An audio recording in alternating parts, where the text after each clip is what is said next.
குடும்ப பிரச்சினைகளை திசை திருப்புவதற்காகத்தான் ஜெயலலிதா மீதான சொத்து குவிப்பு வழக்கில் மேல்முறையீடு செய்ய திமுக முடிவு எடுத்துள்ளதாக பாரதிய ஜனதா கட்சியின் தேசிய செயலாளர் ராஜா தெரிவித்துள்ளார்.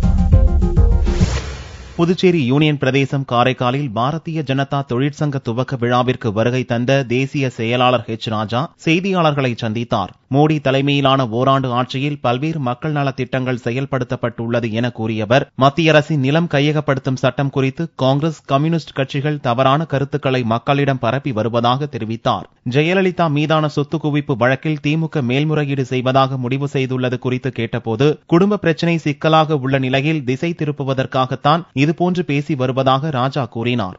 திராவிட முன்னேற்ற கழகம் அதனுடைய முதல் குடும்பம் இப்பொழுது மிகப்பெரிய ஒரு சிக்கல்ல இருக்கு. அதனால அதை திசை திருப்பதற்காக அவர்கள் என்ன வேணா பேசலாம்.